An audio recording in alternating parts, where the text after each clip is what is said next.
Hey guys, Jason here from Train 2.0, and in this video we're going to go over how to burn defenders like Nathan McKinnon. And you're going to learn just one quick tactic that he uses that I'm going to do my best to explain because I think it's probably a bit of a new idea, at least to have it explained in this way.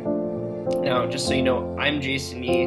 This is Train 2.0. I'm a professional hockey player and kinesiologist, and I've helped thousands of players around the world get better by teaching them the magic mechanics and patterns of the pro. So, before we get too deep into the hockey side of things, let's take a look at this quick clip. I'm sure you've seen this before. Let me ask you a question. What animal do you see? Do you see a bunny or do you see a duck? Now that you've heard me say, oh, bunny and duck, maybe you saw one at first, and when I said the other, bang, your brain was able to say, that's actually a duck, and or maybe you saw duck, and then I said bunny, and you said, that is a duck. Once you see one, your brain can kind of shift between the two, but it can't be both. It can't see both at the same time. It's going to perceive one or the other. Now, what we see McKinnon do is he paints this picture of going one direction. So he paints the picture of bunny, and then once that, or he actually paints the picture of bunny or duck. And then when the defender thinks, bunny, he goes duck. And when the defender goes duck, he says bunny. So what he's doing is he's actually playing two movies for the defender, and once the defender bites and believes one movie, he plays the other one. So let's look at what this looks like. We'll talk a little bit about the mechanics, and then we will kind of talk about the pattern, and just know that we'll go more into depth on this as a Train 2.0 member. And we actually have a course upcoming. It might already be released, so you guys can check it out, get on the wait list. Or maybe if it's live and you're lucky enough, you can enroll in it right now. So here's what it is. Oh, and it's going to be called Dangle by Design. So here's what he's doing. He is painting the picture of, where'd my drawing tool go? He's painting the picture of, I'm going this way. Okay, and this defender is reading, I'm going this way. So he's believing that movie. Now what's interesting is that right here, McKinnon could go and do that. He could. So he's saying, let's say bunny. He's saying bunny, and this guy's thinking, okay, bunny, I'm going to go this way.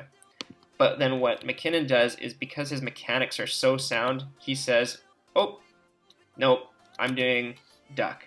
Okay. So he paints one picture like this. This guy starts to believe and perceive that picture. And then McKinnon's mechanics are so solid that he's able to actually be duck instead of bunny. So he does that a few more times here. Let's watch this really nice goal.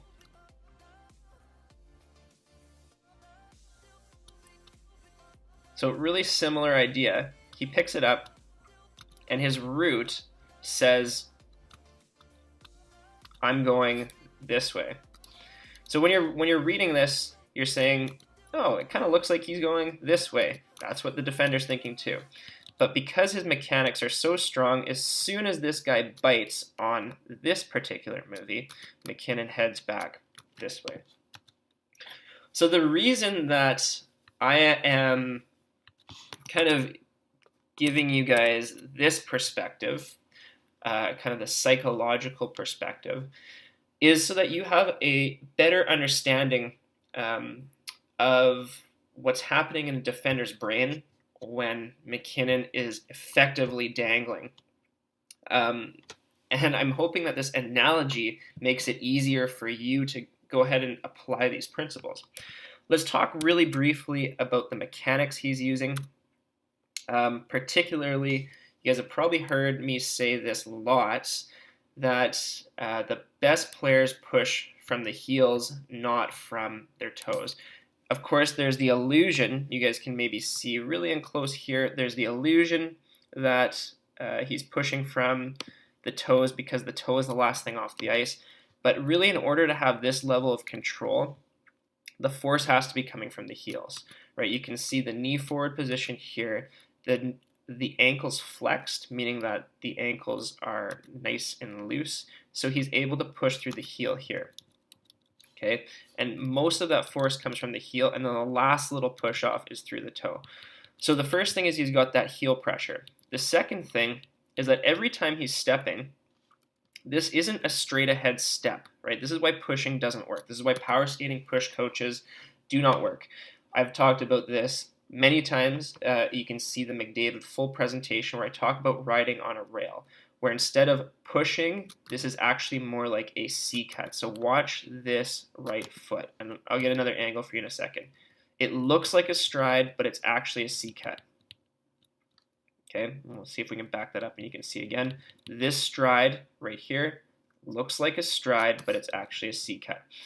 And then what that allows him to do is, again, he painted this picture, he played this movie for the defenseman, and just when this defender thought, oh yeah, that's what he's doing, he decided, because he had this particular mechanic of having that edge down, keeping the puck or the weight on his heels and pushing through his heels, he was able to change directions very quickly. Because you can see right there, he's able to change directions quickly, even though he painted that picture. This guy is stuck because he was believing this movie. He was thinking duck, and McKinnon said, I'm doing bunny. And bingo. So you'll see that really clearly here. Notice, this looks like a stride. It looks like your typical power skating stride, but it's actually, look at the route his blade is taking. It's a C cut. Same thing here. Look, as soon as this thing touches, it could be a stride to allow him to go this way, but look, it's a C cut. This guy right here is believing something that doesn't exist. Right there. And McKinnon's like a ghost. He gets into the defender's head. He says bunny. The defender's thinking duck. So I hope that this analogy was useful for you. I hope that I could point out a few mechanics for you. If you'd like to learn the exact drills that we're using to teach this to our players, we're turning defenders inside out when they least expect it because they're painting two movies, two pictures, and then fooling those defenders. If you'd like to learn the step-by-step instructions, we have that available in the Train 2.0 area. I hope this was helpful. I hope you learned something new. Thank you very much for watching.